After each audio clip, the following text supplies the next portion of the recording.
Quero dizer da minha alegria, logo inicialmente, da minha gratidão por estar aqui com vocês hoje.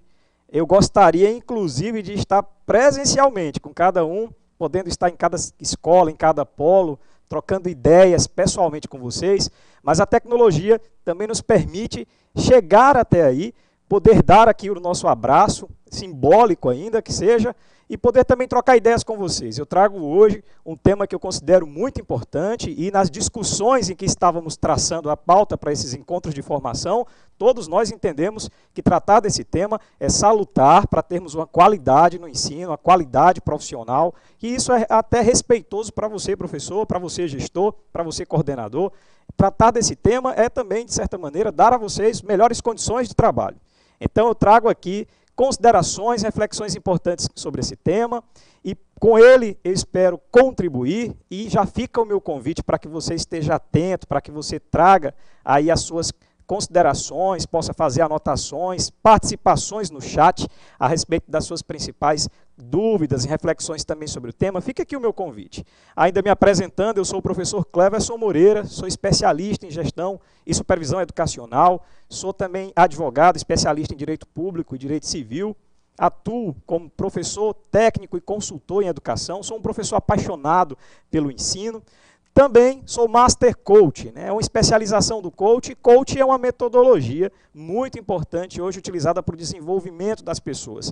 A tecnologia Master Coach, ou a tecnologia Coach, melhor dizendo, trata exatamente de plano estratégico de vida, de metas a serem cumpridas, temas que são de interesse de todas as pessoas que almejam o autoconhecimento e o autodesenvolvimento. Também hoje eu contemplo a nossa fala com alguns toques a respeito do quanto essa tecnologia pode ser usada por você, professor, você, professora, aí com você mesmo, com os seus alunos. Ainda quero novamente reforçar a minha alegria de estar aqui, a minha gratidão, deixar um grande abraço para todos os municípios do estado do Piauí, especialmente aqueles que eu andei já podendo visitar, trabalhar com conversas entre professores, mas eu quero pedir licença de coração a vocês para dar um grande abraço em dois municípios do meu coração. A cidade de Corrente do Piauí, a minha cidade natal, minha querida Corrente, e a cidade de Cristalândia, que é uma cidade irmã, né, ali de Corrente, Piauí, onde também eu tenho grandes e queridos amigos que já se manifestaram aí no chat, inclusive, a respeito da minha presença e desse meu momento aqui, valorizando esse meu momento. Então, Cristalândia, eu estou muito feliz também de poder me conectar com vocês mais uma vez e agora virtualmente, já que eu estive aí tantas vezes pessoalmente, né? Então, meu grande abraço a todos e vamos ao tema, vamos começar. Como eu vou falar de clima escolar e convivência respeitosa na escola, eu quero, antes de mais nada, falar a respeito da importância desse tema. Clima escolar, sem dúvida é um tema que vocês, professores, professoras, já devem ter debatido em algum momento, tocado nesse assunto em algum momento, e sabem da importância e eu reforço. Nós temos aí políticas públicas educacionais sérias. Em outros países, eu citaria aqui Espanha e Portugal, levando muito a sério o clima escolar como um fator decisivo na qualidade e nos resultados educacionais. Por isso, nós vamos tratar desse assunto, tamanha sua importância. E também a ideia de clima escolar projetando essa convivência que trata do respeito. E o que é respeito, afinal, dentro das relações de relacionamentos escolares. Essa é a minha proposta. Antes de continuar, vamos tratar aqui do conceito de clima escolar, né? O clima escolar ele se refere a essa atmosfera subjetiva. Então, nós estamos tratando aqui de um conceito que foge à esfera técnica da educação, simplesmente técnica. Nós vamos falar de subjetividade, nós vamos tocar o ser humano de uma maneira intrínseca, dentro de si, o que diz o seu coração, a sua alma, as suas emoções implícitas e explícitas dentro de um contexto educacional. Não dá para dizer, obviamente, e eu peço desculpas se discordo de alguns professores, que a afetividade ela está dissociada da educação. Claro que não, nós entendemos, eu, professor Cleverson, também vários educadores e fundamentações teóricas das quais eu tenho acesso, nós reforçamos e entendemos que a afetividade faz parte, sim, do processo ensino-aprendizagem que é a metodologia, o contexto educacional. Então, nós temos que dar, sim, atenção às emoções, dar, sim, a atenção aos sentimentos humanos, àquilo que nos toca enquanto seres humanos e que está presente na relação educacional. Então, essa atmosfera subjetiva, a impressão subjetiva, através das perspectivas e percepções, expectativas que são compartilhadas na comunidade escolar. Uma pergunta interessante para medir o clima escolar. Como você se sente quando chega na escola? Responda para você mesmo. Qual é o seu sentimento quando você está na escola? Qual é o seu sentimento quando você está em sala de aula com seus alunos? Como você se sente? Essa resposta, ela tem tudo a ver com a medição de um clima escolar. Obviamente, uma percepção subjetiva, uma percepção sua, professor, eu me sinto bem, eu me sinto empolgado, eu me sinto entusiasmado em sala de aula, eu me sinto com uma energia. Isso é um clima e representa individualmente uma percepção de um clima escolar positivo. Mas quando eu digo, não me sinto bem, eu me sinto desmotivado, eu me sinto, de certa maneira, desprestigiado, desrespeitado, eu me sinto desencorajado a seguir a carreira de professor. Isso é um reflexo, é uma percepção individual e é um reflexo do clima escolar também. Obviamente, essas percepções individuais, elas se somam. Esse somatório é que refere à ideia de compartilhamento de um clima escolar. Nós somos seres individuais, no direito a gente fala de indivíduo, porque cada um de nós é uma peça única nesse contexto histórico, cada pessoa é um fenômeno único, você é uma pessoa única na história da humanidade. Ninguém antes de você, depois ou paralelo a você, será igual. Você é uma pessoa única, é uma peça importante, considere primeiro o valor que você tem em sociedade, em família, no contexto educacional. Depois de entender esse meu valor individual, intrínseco, subjetivo, eu também percebo a importância que eu tenho entre os outros. É a visão de quem sou eu e a minha importância, o que eu faço aqui, como eu venho somar na escola, como é que eu estou aqui para ajudar a minha equipe e ajudar o meu aluno, conduzir o meu aluno no seu sistema educacional, no seu desenvolvimento cognitivo, no seu desenvolvimento afetivo, como eu me insiro nesse contexto. E depois, como estão os meus pares, quem são os outros e como eles se inserem. Quem são os meus alunos, os meus colegas de trabalho, a equipe de gestão que me direciona, os pais dos alunos, a comunidade escolar em que estou inserido, quem são eles? O que eles querem de mim? O que eles esperam de mim? Essas sensações compartilhadas geram o aspecto do clima escolar. Também situa-se nesse âmbito do contexto psicossocial, a ideia da psique humana, um alcance psicológico a respeito da percepção de si mesmo, da impressão que você tem a respeito da vida, de como você, por exemplo, eu posso dizer aqui, né, como você completaria a seguinte frase. Vou pedir para você completar aí, tá bom? Aí na sua cabeça, no seu momento, não precisa responder em voz alta, mas complete a seguinte frase. Ser professor é muito... Como você completaria essa frase? Se você diz, ser professor é muito bom, ser professor é show, como eu vi um professor dizendo uma vez, ser professor é um motivo de orgulho, é um privilégio, você está tendo percepções e expectativas positivas a respeito da função que você exerce. E se você pensa, ser professor é muito bom, a minha perspectiva é positiva, o meu sentimento é de empolgação, é de orgulho, é de empoderamento, e as minhas atitudes serão canalizadas para isso. Eu realmente sou proativo, eu sou produtivo, eu sou entusiasmado com a ideia de ser um professor. Mas se a minha frase é completada de uma maneira negativa, é como você percebe, é como dentro da sua mente é o conceito de professor. Ser professor é muito difícil, ser professor é ruim, ser professor é enfadonho, se eu pudesse não seria professor, estou aqui por uma situação oportunista. Isso gera em mim uma sensação de desmotivação. Muitas vezes eu nem vou ter orgulho de dizer que sou professor, porque na minha cabeça ser professor não é algo bom. A minha mente gera uma emoção, esses são os efeitos psicossociais, e a minha emoção gera uma reação, uma atitude. Se eu tenho uma visão negativa do professor, de ser professor, naturalmente eu vou ter aspectos e atitudes não muito producentes. Ah, professor, você está dizendo que eu não gosto de ser professor, você é um professor ruim? Não foi isso que eu disse.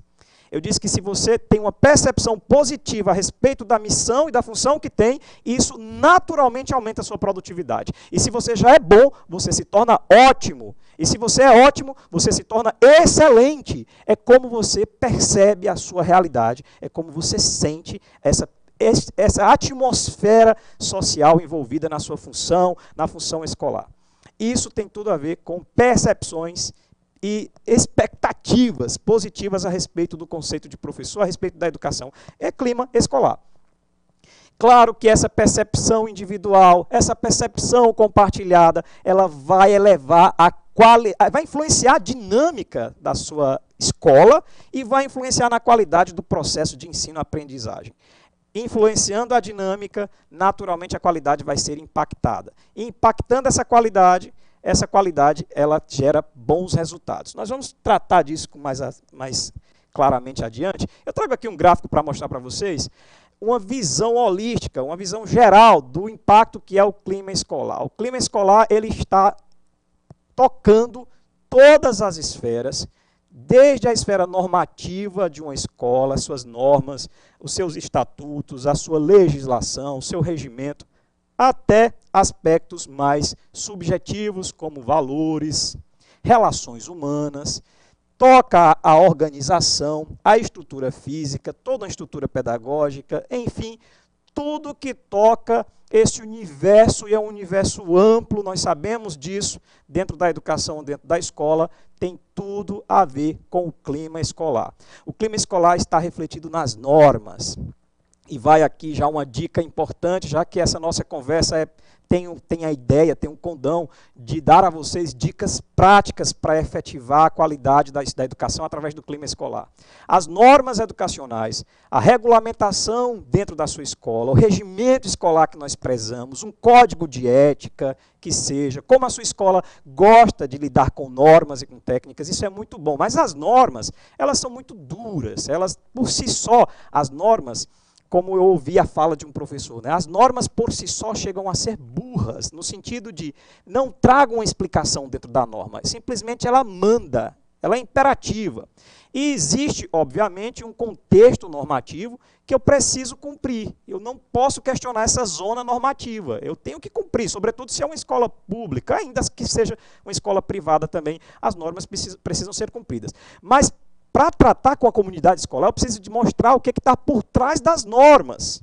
E o que existem por trás das normas, das regulamentações? Os princípios, os valores.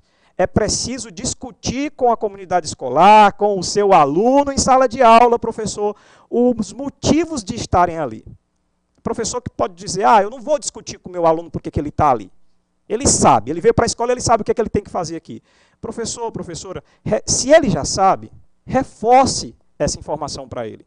E se ele não sabe, pode ser que ele não saiba, considere essa possibilidade.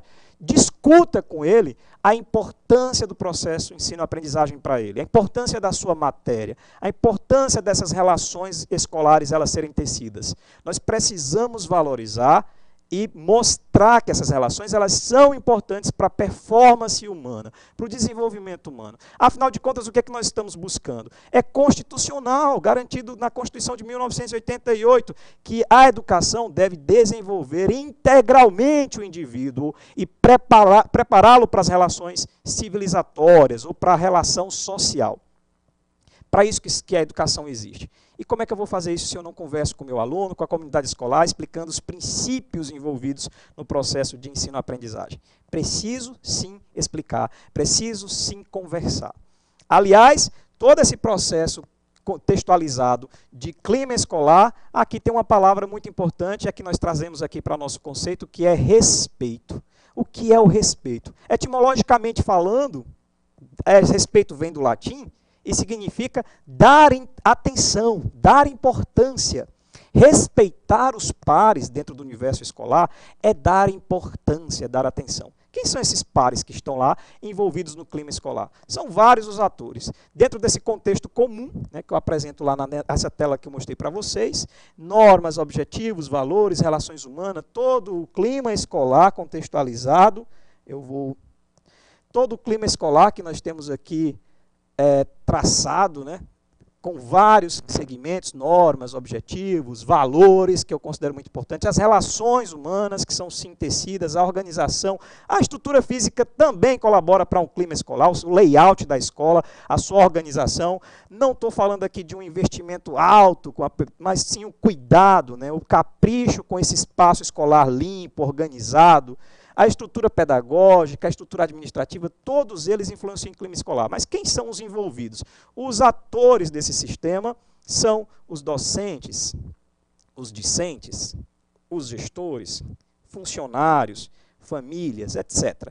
Todos que estão envolvidos, todas as relações humanas tecidas no universo escolar, são impactantes para o resultado do clima escolar, para qualificar esse clima escolar e, consequentemente, impactar os resultados finais.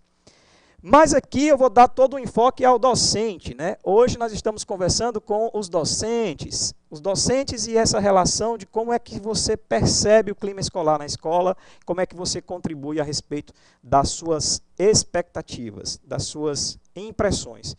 Bom, esses atores que estão envolvidos, eles naturalmente tecem relacionamentos. Por falar em relacionamento, vou citar aqui um livro que eu considero muito importante. O Jeito Harvard de Ser Feliz. Você já ouviu falar em felicidade como disciplina do currículo escolar?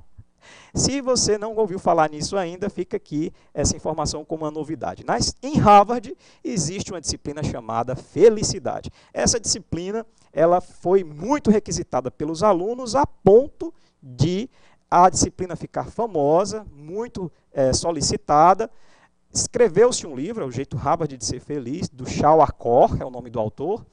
Essa disciplina inspirou uma disciplina na UNB, que tem também uma disciplina de felicidade, e aqui no Piauí, na Universidade Federal do Piauí, sob o comando da doutora, professora Carla Aires, tem uma disciplina de felicidade também. Professor, e felicidade se ensina?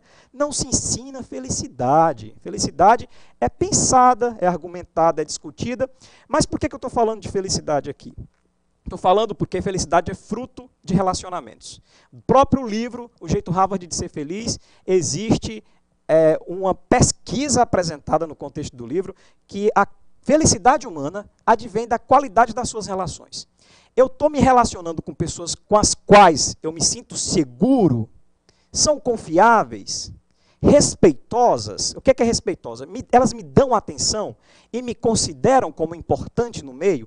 Isso é salutar para a qualidade de vida, para a sensação de satisfação, então por que não dizer pela felicidade no meu trabalho? Eu preciso entender que naquele contexto eu sou aceito. Eu posso até não ser amado, amor aí é um outro contexto, mas eu sou percebido. Os meus sentimentos, as minhas falas, elas são ouvidas. Elas merecem atenção. Podem até não concordar com o que eu digo, mas param para ouvir. Isso é valorizar um clima escolar de relacionamento respeitoso, isso gera satisfação, isso gera impactos na qualidade do seu trabalho, na qualidade de vida, e isso gera impactos na sua sensação de felicidade.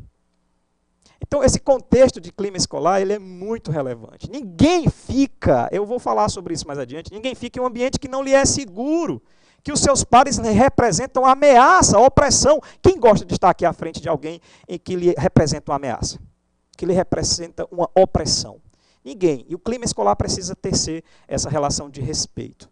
Posso não concordar, mas eu tenho que dar atenção e considerar respeitosamente o meu par. Isso vale para os alunos. Alguns professores simplesmente ignoram isso, é desrespeito à comunicação com o seu aluno. Mal ouvem o bom dia ou talvez a presença do aluno. Não pergunta como é que eles estão, como se sentem, não ensina a lidar com as suas competências socioemocionais, que são as competências socioemocionais que estão já na BNCC, que nós, professores, precisamos lidar com isso, ensinar os alunos, mas antes de ensinar o nosso aluno, nós vamos precisar aprender a lidar com as nossas emoções, a lidar com as nossas competências socioemocionais. E eu pergunto a você, você tem lidado bem com essas relações, ou melhor, com as suas emoções? Tem sabido lidar com as suas relações socioemocionais?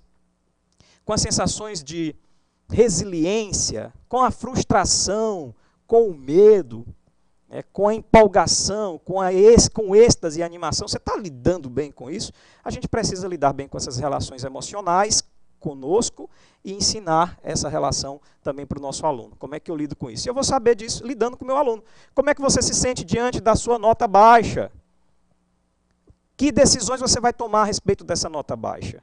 Porque hoje a gente percebe no alunado como um todo, pesquisas mostram, uma baixa resiliência quanto às questões de frustrações educacionais, eu diria assim, né? Eu fui chamado a atenção pelo professor, eu recebi uma nota baixa, e aí eu já penso que eu não dou para coisa. Eu não vou seguir os meus estudos, eu vou desistir por conta de uma frustração, um momento, né? É a questão de lidar com a emoção. Eu preciso dar atenção à minha emoção, entender que os meus momentos de frustração, ou momentos de que eu não tive as minhas expectativas atendidas, de tristeza ou de decepção, elas não devem me fazer parar ou desistir. Elas devem me fazer refletir, repensar, entender como eu faço para mudar, o que faltou, por que não dessa vez. São as perguntas que eu devo fazer, e isso deve ser conversado com a equipe escolar, deve ser conversado com os alunos quando se trata de uma frustração para a equipe, de uma frustração para o aluno, o universo do aluno. Por enquanto, eu ainda estou falando aqui a ideia de uma perspectiva geral, daqui a pouco eu falo da perspectiva de sala de aula. Ainda trazendo nesse contexto inicial, vamos considerar que o clima escolar ele pode ser tendente a ser positivo ou negativo. Quanto mais positivo for o clima escolar, mais essas características estarão presentes. Harmonia e convivência, na convivência. Se o clima escolar é positivo, a gente percebe que a convivência é harmônica. Existe naquele universo conversa, existe naquele universo respeito. Se o clima escolar é tendente a ser mais positivo, ele é um clima de consenso e cooperação. Os pares se entendem, conversam entre si, concordam, constroem juntos ideias. Essa ideia de consenso não é necessariamente concordar com o outro, mas concordar com a melhor ideia. Talvez ideias que se somam, ideias que estão contrárias à minha, mas que é melhor para o contexto escolar.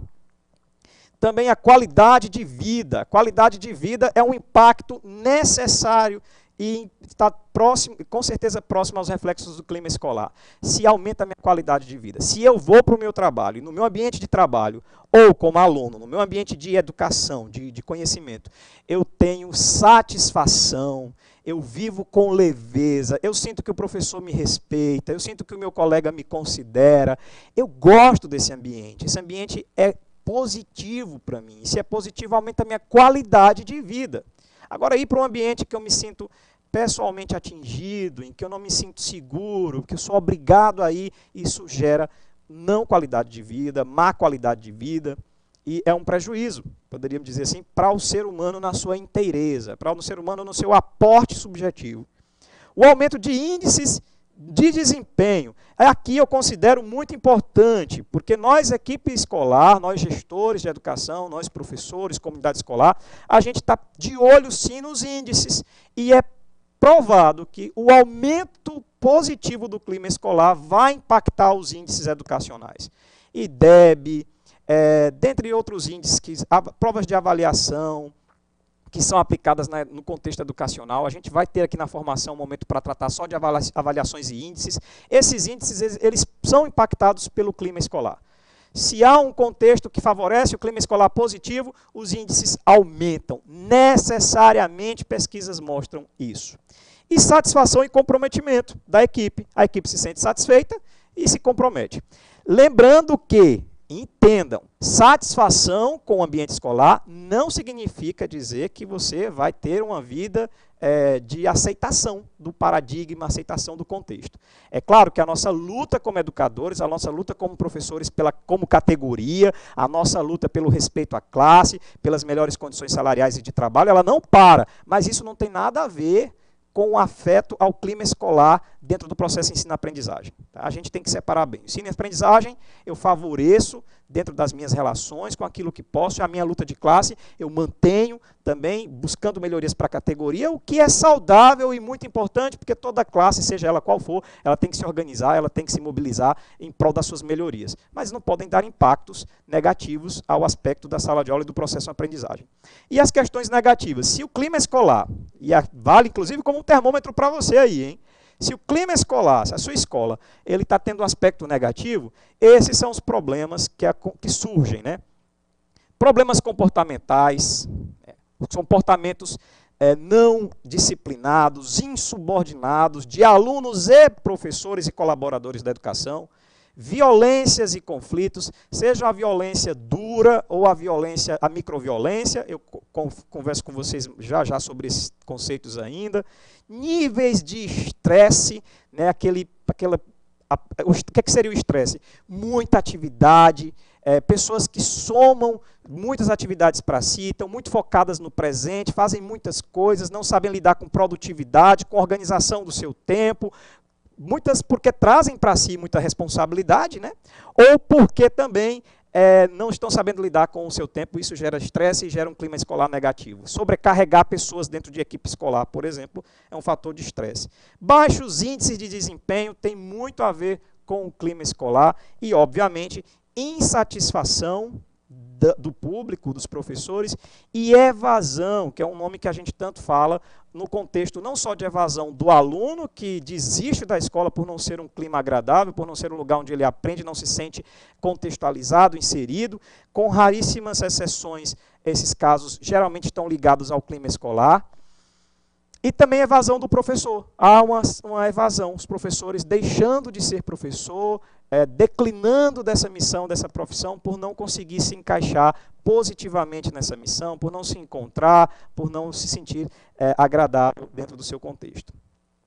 Eu quero mandar aqui um bom dia todo especial, né, para o meu amigo Juliano Gafanhoto, que é também um professor da rede estadual, recém-contratado, uma excelente aquisição do Estado, eu diria assim, pelo nível de competência, e é um amigo pessoal também. O Juliano diz o que poderíamos usar como gatilho para tornar o ambiente escolar amigável. Beleza.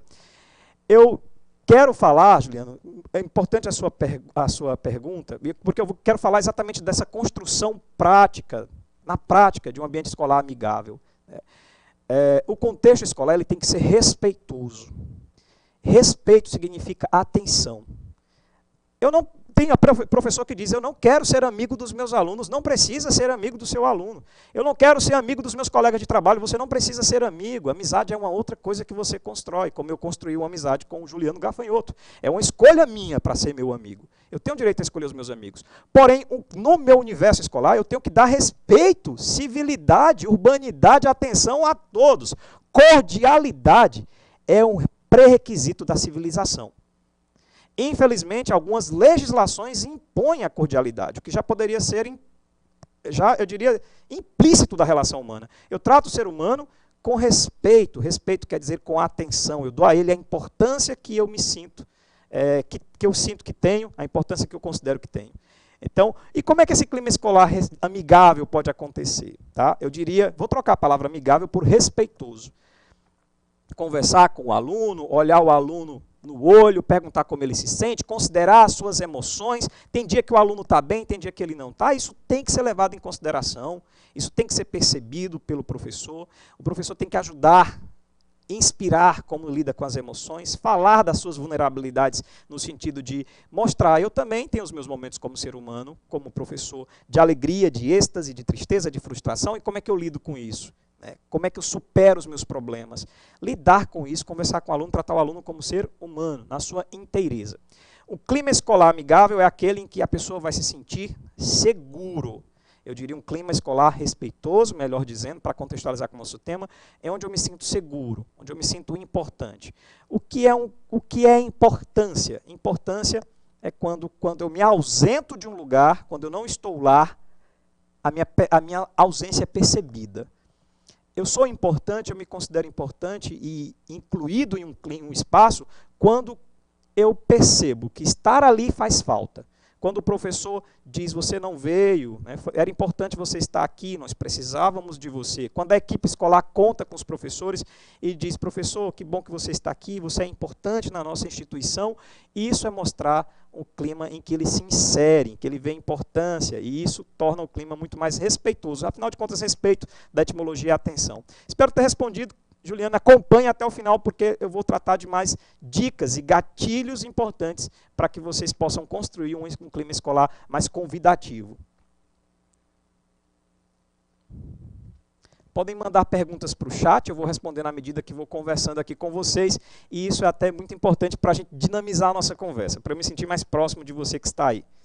Eu trouxe aqui alguns dados do SAEB, Sistema de Avaliação da Educação Básica, que mostram as principais ocorrências de violência na escola de ensino fundamental, mas não muito diferente dos outros níveis educacionais também, porque as violências elas estão muito implícitas, né? Tem uma colocação aqui, deixa eu dar uma olhada aqui, infelizmente, do chat, tá? Antes de tratar dos números. Infelizmente, o que percebe é que muitas vezes os índices são priorizados e camuflados para dar a impressão de qualidade e positividade da escola, o que nem sempre reflete o clima dos diversos espaços de convivência da escola. Professor Carlos Lopes. Professor, como você, eu me somo a você, lamentando índices camuflados. Tá? Uma relação ética, séria, os índices são importantes, estratégias educacionais são importantes, mas eles devem ser levados a sério. Esses índices camuflados, são camuflados por quem? Quem que faz isso? Como?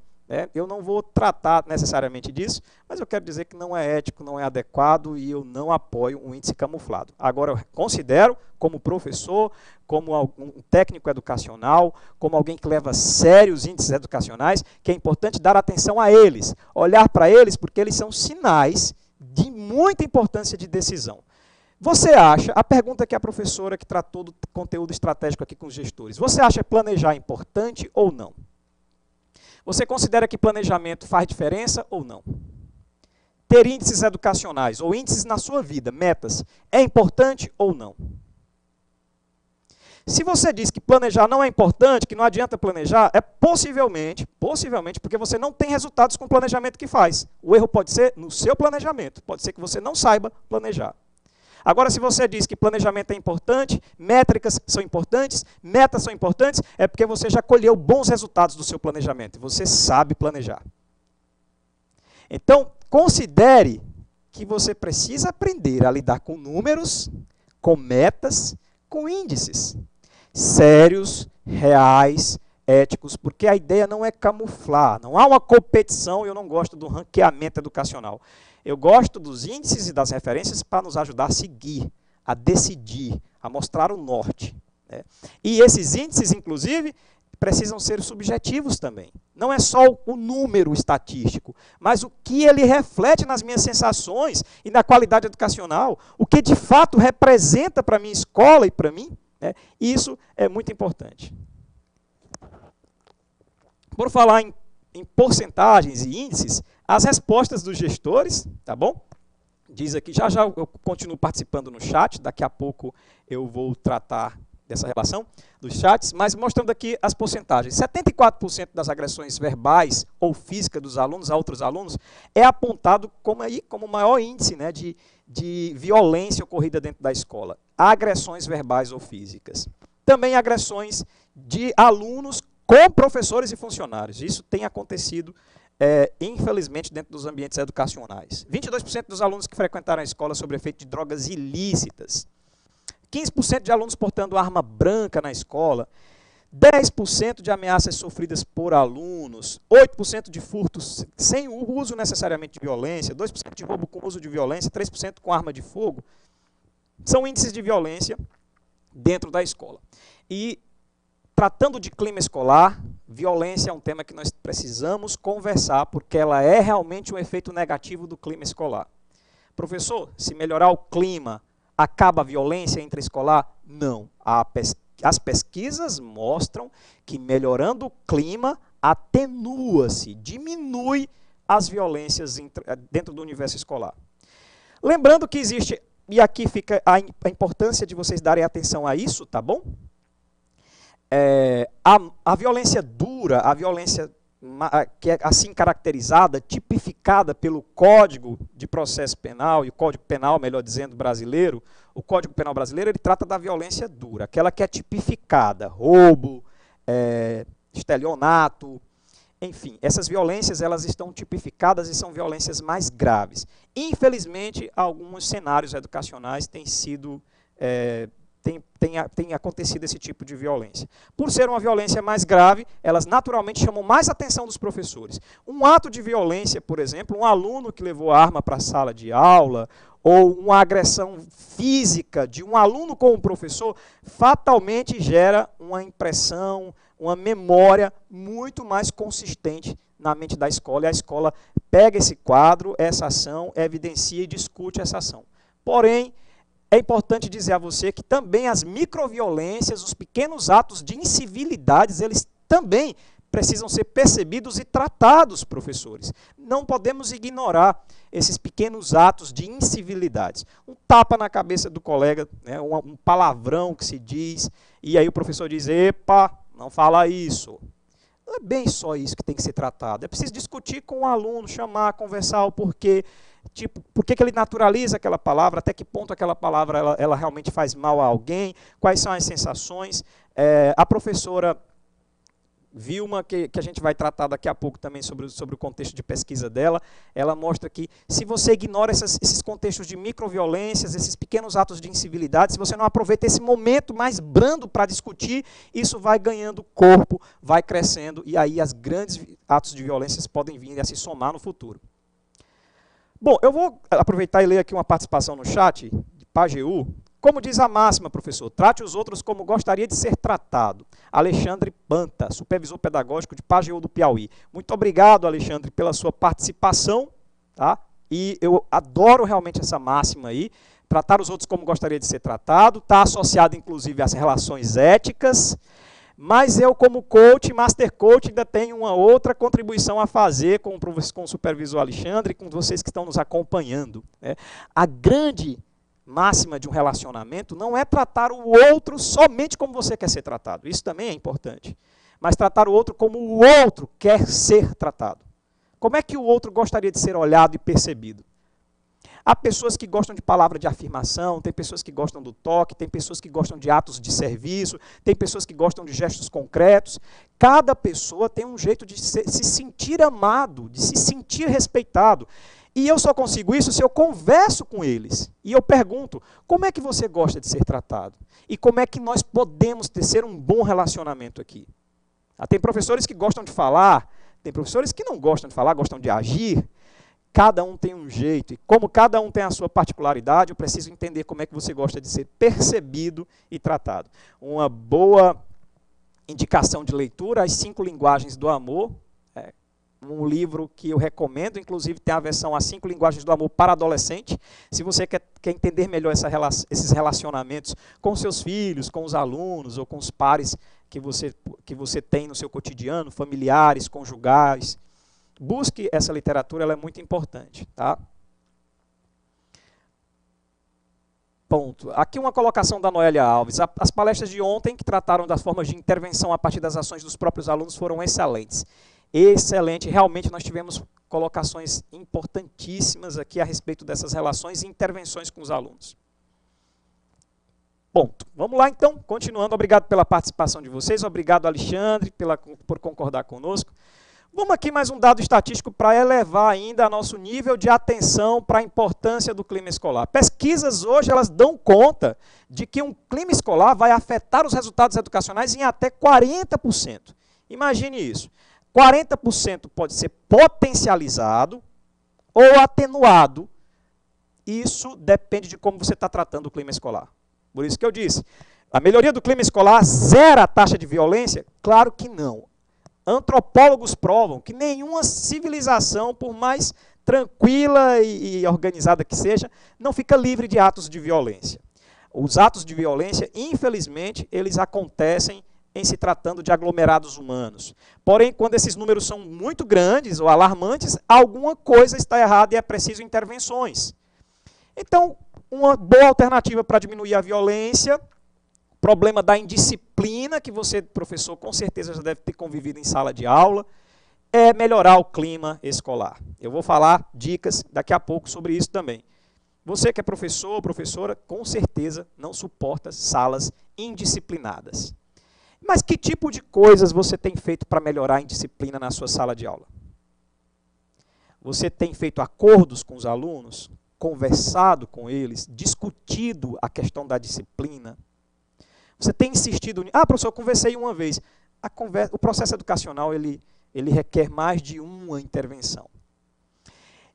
E aí vem tem outros professores com outras metodologias. Ah, quando eles estão muito inquietos, indisciplinados, eu coloco o ponto no quadro e coloco para copiar. Já eles ficam ocupados. É uma estratégia. Mas será se é a melhor? Será se isso está resolvendo o problema da indisciplina? Então pense, eu pergunto para você agora, como você resolve o problema de indisciplina na sua sala de aula? Como você tem resolvido? E essa resolução que você tem dado aos problemas de indisciplina e insubordinação tem trazido bons resultados? Então, essas são perguntas importantes. Se você melhora o clima da sua sala de aula, se você melhora o clima escolar, aí você melhora pode até 40% de melhoria e de ganhos nos percentuais. Mais uma colocação aqui do chat. É uma pergunta. Bom dia, de Corrente do Piauí, minha cidade querida. Bom dia. Quais atitudes mais adequadas os gestores e professores poderiam assumir em escolas onde existe um alto índice de alunos que frequentam a escola sob efeito de drogas? Considero muito importante que a questão das drogas seja realmente discutida de forma séria, convidados, autoridades especialistas da sociedade envolvida para discutir esse assunto. Drogas na escola é um assunto que tem que ser discutido com os pais, com a comunidade escolar, com autoridades, pode-se, inclusive, convidar conselho escolar, além do conselho escolar, convidar aí o conselho tutelar, um órgão que eu respeito muito, até porque fiz parte, com um trabalho sério, de bons resultados, também, se possível, envolver Ministério Público, Defensoria Pública, autoridades, levar esse assunto como sério. Quanto mais ele for ignorado, quanto mais for uma ideia de deixa passar, o outro ano a coisa piora. Ah, é só fulano, é só cicrano que está fazendo isso, ele sempre foi assim, vamos deixar, próximo ano são 2, no outro são 5, no outro são 10. Converse de maneira séria, mas esse assunto é um assunto delicado. E eu não tenho receita para isso, não há uma receita. O que se pode dizer é teça diálogos, discuta com especialistas, mas não ignore, isso é respeito. Não ignore, dê atenção a esse fato e procure resolver no contexto da escola. O clima escolar melhora, essa situação melhora, sem dúvida. Por isso estou aqui para defender esse tema. Tá? Me pediram para repetir o nome do livro, As 5 Linguagens do Amor. Tá? Eu esqueci o nome do autor aqui agora. Se alguém lembrar do nome do autor, coloquei para mim. Acho que é David Gary, não me lembro agora. Se alguém se lembrar do nome, por favor. Bom, eu vou continuar aqui na nossa explanação, mas eu vejo uma colocação aí do professor Carlos Lopes, dizendo, para um ambiente positivo e saudável, precisamos de um planejamento, avaliações diversas e, sobretudo, autoavaliação sempre. Excelente, professor. Eu considero a autoavaliação, o autoconhecimento, né, o repensar da prática, retroalimentar as suas ações de uma maneira, da perspectiva séria, calibrada, como algo muito importante. Agora, isso é feito, obviamente, sobre a perspectiva de quem eu sou, onde eu estou, para onde eu quero ir.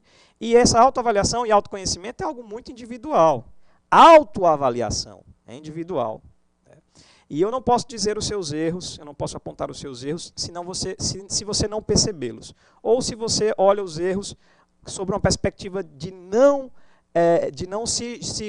se colocar como responsável do processo, mas se a sua fala é sempre uma fala que responsabiliza os outros, se a sua fala, os meus resultados são ruins porque o sistema não deixa, os meus resultados são ruins porque os alunos não deixam, os meus resultados são ruins porque as famílias não estão na escola, os meus resultados, se você justifica nos outros, peço que repense a sua autoavaliação. Isso não é uma autoavaliação, é um sistema de culpabilização do outro.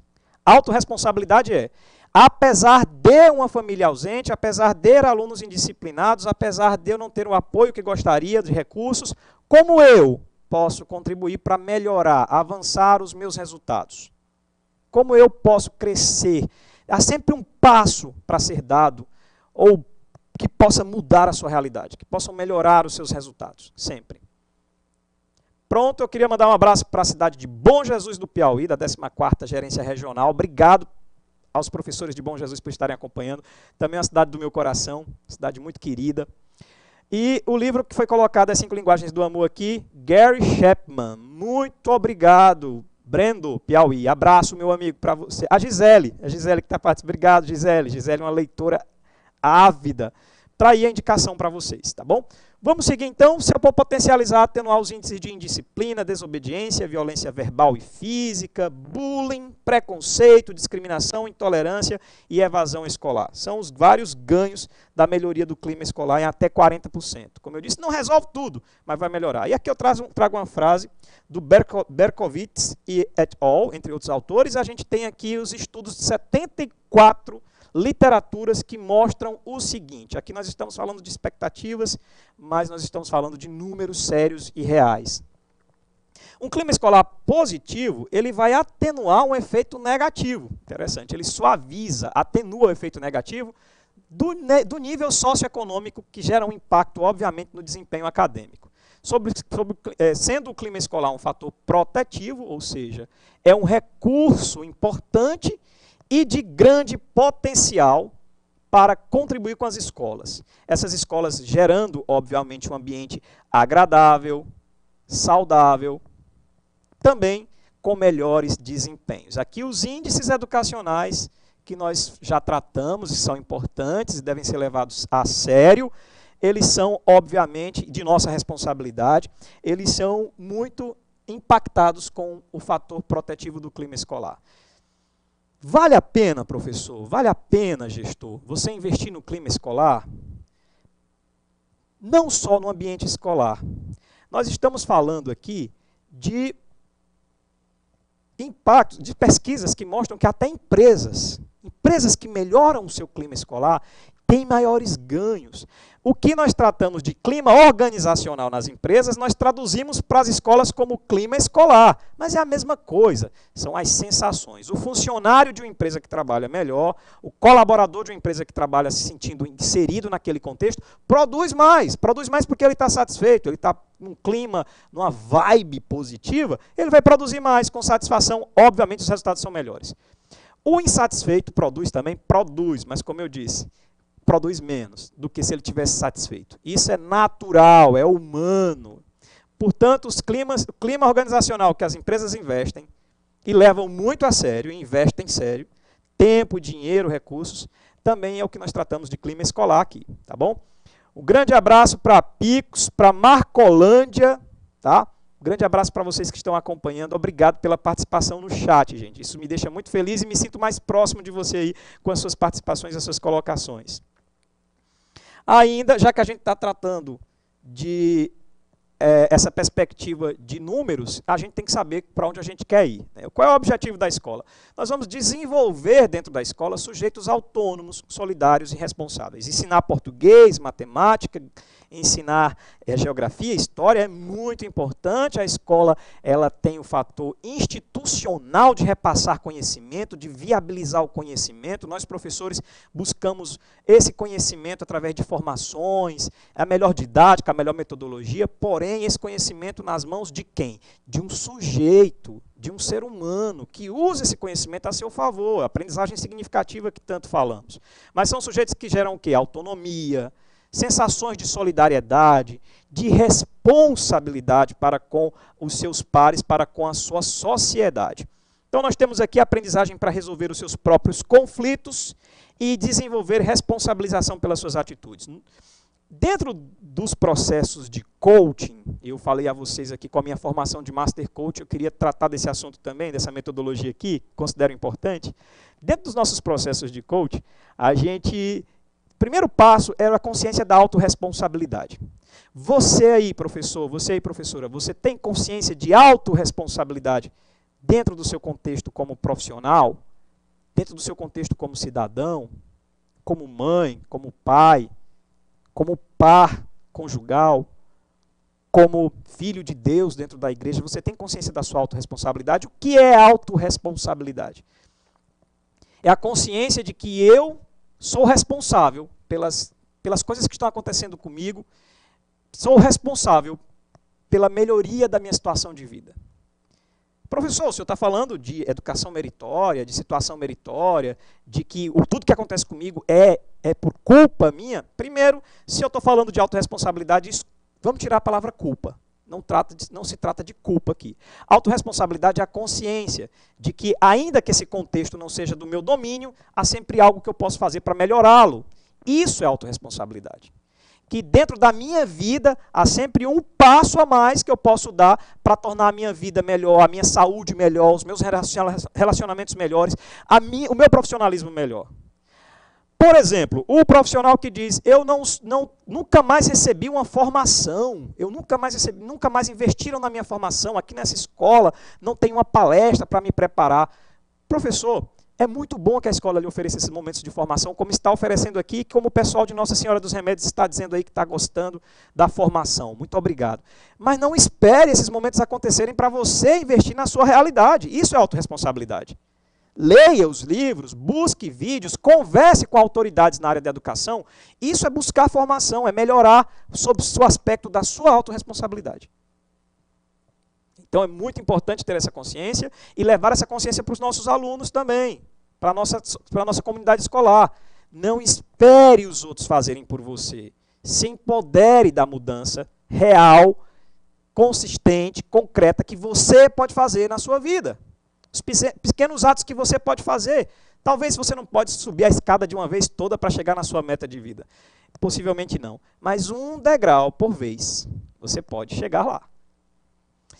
Então, tratar da escola como sujeitos autorresponsáveis, autônomos, e o conhecimento que eu estou dando na mão dele é para ele aprender a se gerenciar, a gestar a sua vida, resolver os seus próprios conflitos. Como é que eu resolvo os meus problemas? Não há uma dependência, mas como eu resolvo os meus problemas.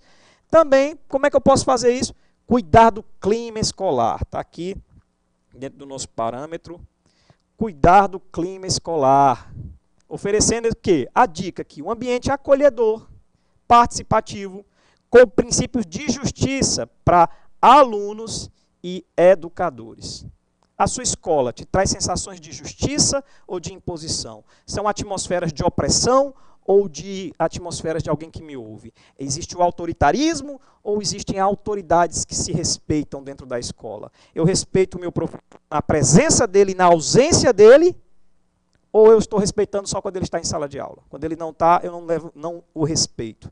Esse nível de sensações implícitas de autoridade, de clima organizacional, de justiça, de clima escolar, é que é muito importante para que a gente possa crescer enquanto pessoas, aumentar os nossos índices, melhorar a qualidade da educação. Quisera a gente zerar a situação de violência de uma escola, mas não chegamos a zerar. Diminuí-las já vale todo o esforço que você pode fazer dentro da gestão do clima escolar. Dando sequência, a melhoria do clima escolar, ele vai passar por alguns aspectos, e aqui uma pesquisa séria da professora Thelma Vinha. A Thelma Vinha é organizadora de parâmetros de pesquisa. Eu considero a Thelma Vinha como a maior autoridade a respeito do tema clima escolar. Se você se interessar em saber mais, pesquise as informações da Thelma Vinha. Ela fala sobre 4 aspectos importantes para melhorar o clima escolar. E aí ela usa isso como padrão de avaliação, e eu pergunto a você agora, numa autoavaliação também, ou numa avaliação do sistema que você está inserido, tá bom? Vamos lá. Ela fala que a melhoria do clima escolar passa pelo fomento à comunidade cooperativa. Permitir que essa comunidade escolar seja cooperativa. Pais envolvidos no processo, professores envolvidos, discutindo abertamente, alunos também, representantes dos alunos, discutindo dentro da comunidade escolar, assuntos da comunidade escolar.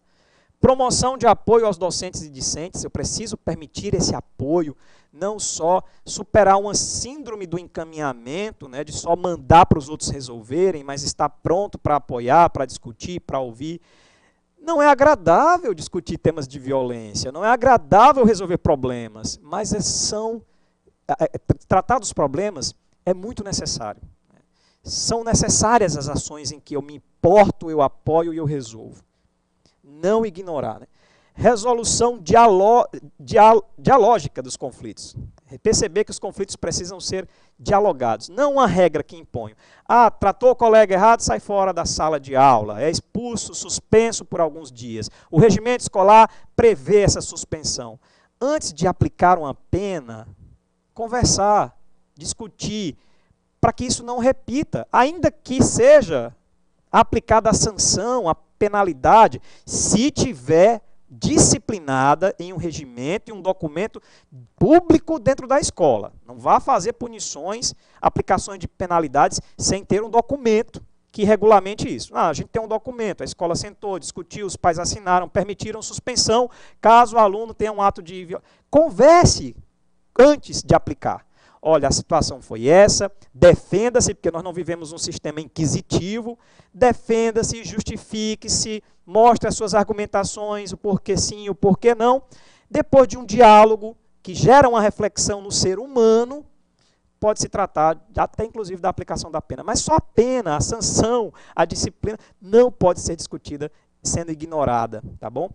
Tem uma colocação aí no chat que fala a respeito, só estou vendo o finalzinho. Isso, obrigado, de corrente. Como professores, o que podemos fazer quando os fatores burocráticos interferem na negatividade no clima escolar? Françoesa, querida professora, uma amiga pessoal minha, eu realmente conheço muita gente, gosto, amizade para mim é algo que eu gosto de tecer, de fazer, para mim é precioso conhecer pessoas, é um valor que eu trago como pessoa. Tem muitos amigos meus aqui, a Françoesa é uma querida amiga minha. Françoesa de Corrente, ela fala sobre os aspectos burocráticos. Vou citar aqui a fala do professor Celso de Vasconcelos, e eu trago ele já para a nossa discussão aqui sobre clima escolar. Ele fala que existe uma zona de autonomia do professor, e existe uma zona institucional. Essa zona institucional é a burocracia da escola. Nós não temos como livrar-nos da burocracia das regras. Eu não gosto dessas regras. É uma sensação que você tem, deve ser ouvido, inclusive, isso, mas se são regras institucionalizadas, se elas foram disciplinadas por uma norma, por uma legislação, elas não podem ser questionadas. Está institucionalizado. Então, essa zona é uma zona que não cabe discussão. Alguns aspectos burocráticos da escola, se elas estão ligadas às normas institucionais, eu não posso discutir. Agora, isso não impede que eu tenha uma certa autonomia, além da burocracia, para gerar o clima escolar. Então, se eu percebo que algum fator burocrático não me permite melhorar o clima escolar, seria interessante colocar uma situação prática, eu tenho que olhar se aqui, com essa norma eu não consigo melhorar, onde que na minha zona de autonomia, onde que como professor eu tenho a minha concepção crítica, a minha maleabilidade dentro da minha metodologia, onde eu posso então atuar? Onde eu posso? Por exemplo, eu quero que uma aula minha seja voltada para uma discussão sobre ética e relacionamento. Eu posso fazer isso? Pode e deve, temas transversais, são importantes que o professor de matemática discuta ética, é importante que o professor de geografia discute civilização, civilidades. É importante sim que você discuta esses contextos. Mas, professor, aqui eu tenho tantas horas para cumprir o meu programa de aulas. Se eu for discutir ética, não vai dar. Tá, você tem compromisso com o seu programa de conteúdo, isso é importante, mas aproveita para você gerenciar o seu tempo a ponto de também incluir ali na sua zona de autonomia um momento para discutir disciplina, ética e etc. Tá bom? Espero ter contribuído com a reflexão. Bom, uma pergunta aqui que foi destacada, pergunta da Érica. Professor, o que fazer com o uso de celular na sala de aula para termos um clima escolar harmonioso? Boa pergunta, Érica. Tá? Celular, ele é realmente uma situação que tem prejudicado o nosso. Eu vou me incluir aqui, você também como professor deve se incluir, né? Muitas vezes o nosso tempo, tem comprometido o nosso tempo, a nossa atenção plena, a nossa produtividade. O professor, muitas vezes, ele se vale da posição hierárquica confortável que tem na sala de aula para simplesmente tomar o celular. E o aluno não vai fazer nada, porque o professor é a autoridade ali. Né? O aluno pegou o celular, o professor foi lá e tomou o celular. Né? Se apropriou de um bem privado ali. Mas se valendo da justificativa de eu sou o professor, você tem que dar atenção à minha aula e não ao celular. Se você tocar no celular, eu lhe tomo o celular. Eu mando para a diretoria. Síndrome do encaminhamento. Né? Mas quando você discute o uso do celular de maneira responsável, você vai incutindo nessas pessoas um senso de responsabilidade a respeito do seu tempo e da seriedade que deve dar ao tempo da sala de aula. Alguns professores usam, inclusive, técnicas de metodologias utilizando o celular, o que seria interessante. ou um combinado, uma conversa com os alunos, para que esses alunos possam ter consciência do uso adequado do celular. Ainda, os documentos da escola, se for discutido com a comunidade escolar, por exemplo, o regimento escolar da escola, ela já pode disciplinar o uso ou não do celular.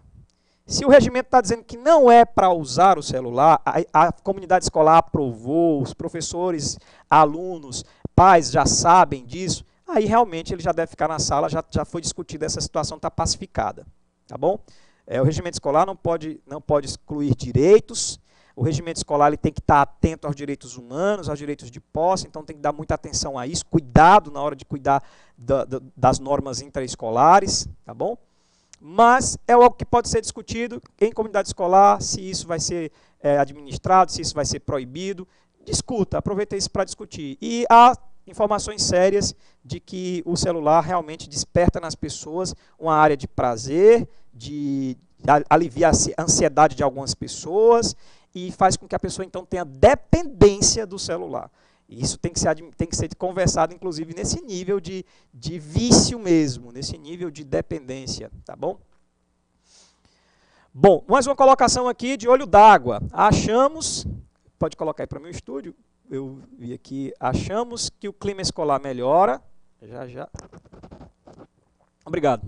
Olho d'água. Achamos que o clima escolar melhora quando todos os entes da comunidade escolar compartilham gestão em suas diversas abrangências. Obrigado, pessoal de Olho d'Água, por essa colocação. É isso mesmo, envolver toda a comunidade escolar, já que nós somos um coletivo. Eu tenho as impressões individuais, mas eu me somo a um coletivo, e nesse coletivo ali é que eu tenho que perceber como compartilhar essa gestão, compartilhar as decisões, as impressões. Obrigado pela colocação. Vamos adiante com características de um ambiente escolar positivo. Se o ambiente escolar ele favorece a organização, a segurança, a liberdade, o respeito, ele é um ambiente estimulante, favorece a produtividade, a relevância desse espaço, se ele é um ambiente que gera amistosidade, flexibilidade também, a flexibilidade é muito importante em um planejamento, senso de justiça, inovação, convivência pacífica, solidariedade, interatividade, responsabilidade, autonomia, um ambiente de independência. E aqui eu destaco, por conta da importância do nosso tema, um ambiente de florescimento emocional. Esse é um termo que é muito utilizado hoje para tratar de pessoas quando se trata do amadurecimento das suas emoções. O que significa isso? Já que nós estamos ensinando habilidades e competências, e nós estamos ensinando habilidades e competências socioemocionais, eu preciso fazer com que a escola seja um ambiente de amadurecimento emocional, florescimento emocional.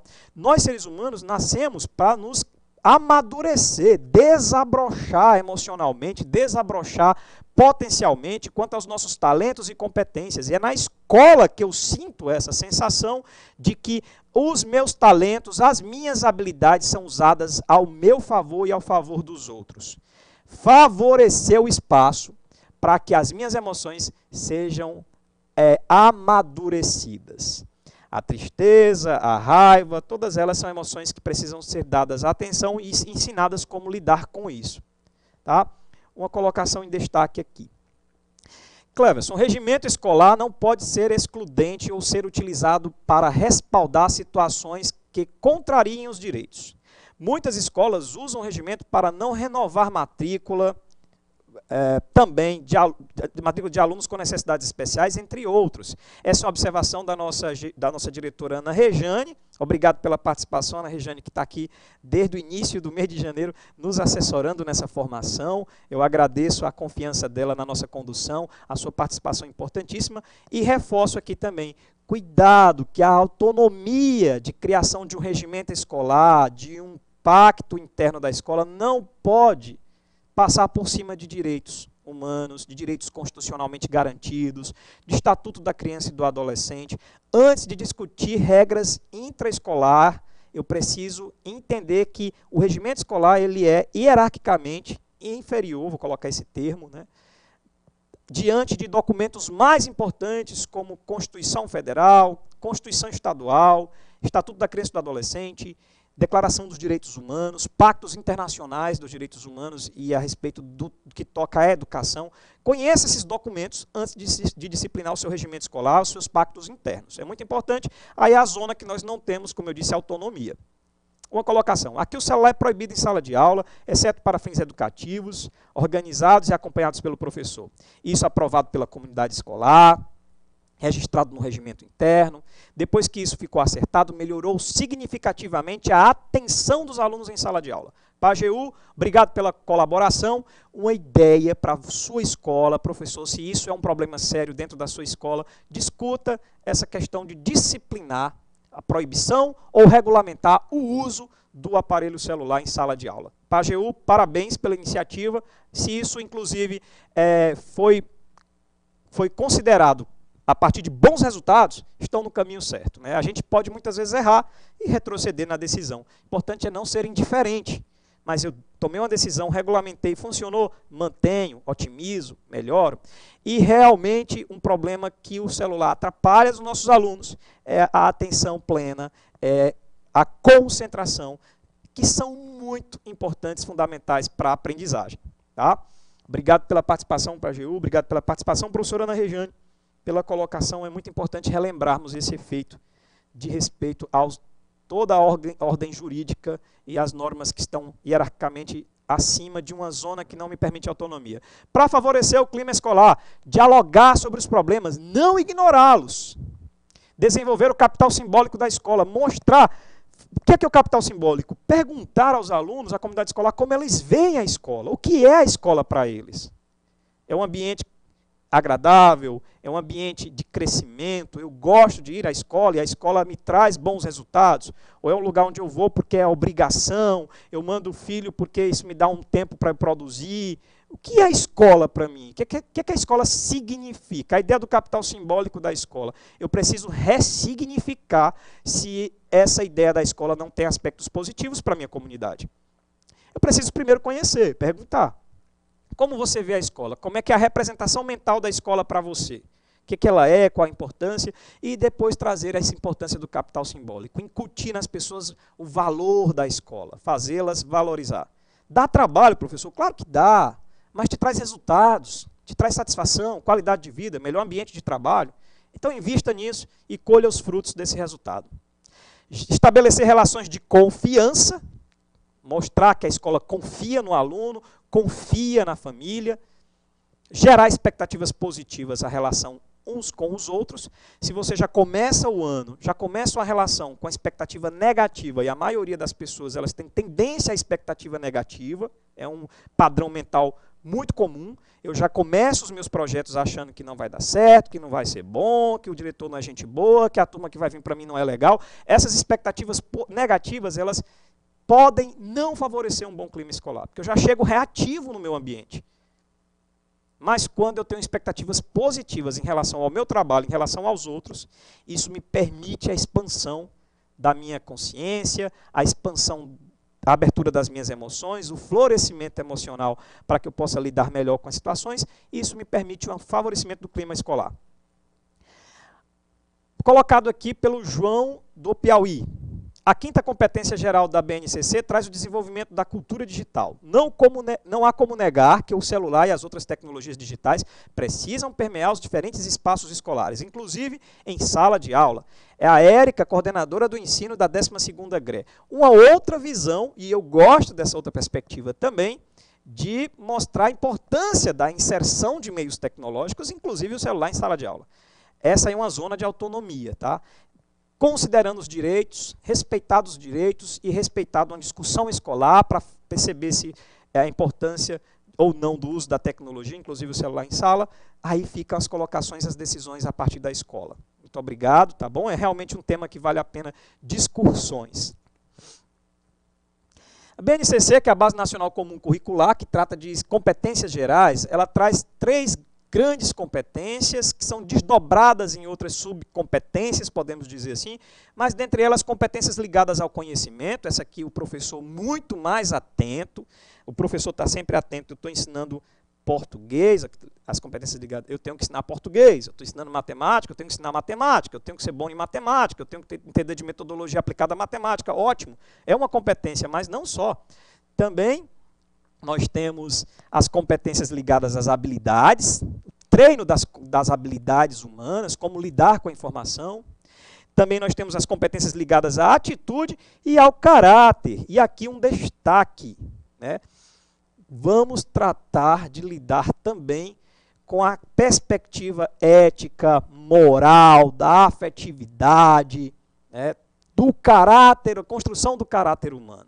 O bom conhecimento, o excelente conhecimento em pessoas que não têm um caráter trabalhado, podem fazer mal a elas e aos outros, já que nós somos seres agregadores, nós somos seres que convivemos em sociedade, não podemos ignorar as nossas relações sociais, eu preciso entender e colocar nas mãos do sujeito, do meu aluno, né, informações que ele possa usar para si e para o bem dos outros. E para isso tem uma construção de atitude, de empoderamento das atitudes e do caráter. Mais uma contribuição aqui do nosso chat, de Bertolinha. Suspensão das aulas ou expulsão são medidas legais? Vejo discussões acaloradas sobre o assunto. Como professor, no início do meu trabalho, há anos atrás, eu defendia isso, mas hoje eu coleciono uma lista de ex-alunos indisciplinados que se tornaram os melhores e mais aplicados em sala, depois que me dediquei a uma boa e amigável conversa com eles. Em particular, e ganhei amigos, ganhei dedicação às nossas atividades, ganhei tempo, etc. Carlos Lopes, meu amigo, muito obrigado pelo seu testemunho, pela sua colaboração. Está aqui uma colocação que eu valorizo muito, esse quadro do Carlos Lopes. Ele substituiu aquela ação e reconheceu que errou, e é importante errar, porque só errando a gente vê que resultados eu estou tendo, né? Erre rápido, né, como os coaches dizem, se tiver que errar, erre. Mas depois eu revi os meus resultados. Nós somos os nossos resultados. E olhando os meus resultados, eu percebi que eles não eram bons quando eu aplicava punições, sanções. Expulsão, suspensão. Porque o aluno voltava, mas voltava talvez, continuava indisciplinado, né, não resolvia a indisciplina. Resolvia ali aquele ato, de uma maneira imediatista. Mas quando ele disse que foi para a conversa em particular, sem dúvida pode ter dado mais trabalho, mas parabéns, professor, porque você colheu ganhos nas suas atividades. Colheu amigos também, segundo o testemunho dele, também com uma boa convivência. É isso que é melhorar o clima escolar, pensar a respeito de como eu dou respeito ao aluno. Respeito é atenção, importância. Que ato ele cometeu de indisciplina, discutir com ele o porquê, porque pode, porque não pode, quais as motivações ele teve, quais motivações não teve. Ainda que eu aplique uma sanção, não posso me livrar do diálogo, não posso ignorar o diálogo. Ele é salutar. Obrigado, professor, pela colaboração. Obrigado pela participação de todos vocês no chat, pela atenção de vocês na nossa conversa. Para finalizar, eu estou indo para a parte final da nossa conversa aqui nessa manhã excelente. Muito feliz de estar aqui e ainda empolgado em poder contribuir com essas discussões importantes no começo de um ano letivo, com muita intenção de ajudar você a repensar as suas práticas, as suas ações e trazer para a escola um clima escolar favorável a você ter uma qualidade no seu trabalho, para você trabalhar com maior fluidez, com melhores resultados, para a escola ter maiores ganhos e, sobretudo, o nosso aluno, o sujeito principal do processo, ter realmente acesso a um espaço que lhe seja favorável. As competências socioemocionais, eu vou finalizar, né, tenho mais aí alguns minutos com vocês, vou finalizar abordando esse tema. A competência socioemocional, que são competências importantes para o século XXI. Como nós queremos que o ser humano se comporte? O conhecimento, a informação técnica, ela é básica. Ela é muito importante, mas vivemos um tempo em que o conhecimento ele é muito rápido, ele é muito fluido. As pesquisas científicas avançam em uma velocidade em que o que se disse há 5 anos atrás pode estar ultrapassado hoje. E como eu ensino os meus alunos a lidar melhor com esse ritmo acelerado de construção do conhecimento, da ciência, da tecnologia, é sobretudo valorizando nele os aspectos socioemocionais. Porque as minhas emoções não vão mudar nunca. Desde que existimos aí como sociedade, esse relacionamento social pautado nas minhas competências emocionais, elas são muito importantes para a minha alta performance, para o meu crescimento, para a minha sensação de felicidade, de plenitude, para o exercício potencial da minha competência. Por isso as competências socioemocionais. Eu não vou abordá-las com especificidade, eu não vou dar destaque a nenhuma, porque eu preciso avançar no nosso tema final aqui. Mas eu quero pedir a vocês o estudo das competências socioemocionais. Aqui na formação elas serão discutidas também, citadas algumas vezes. As competências socioemocionais não são nenhum conceito, não é nenhum conceito novo que traz para a gente a ideia de competência socioemocional. Como eu disse, as nossas emoções são as mesmas enquanto sociedade. A tristeza, a raiva, a alegria, isso não muda, não muda. O que muda é o conhecimento. Então, como eu posso lidar com as minhas emoções a partir das novidades e a partir das novas situações para me relacionar com os meus pares?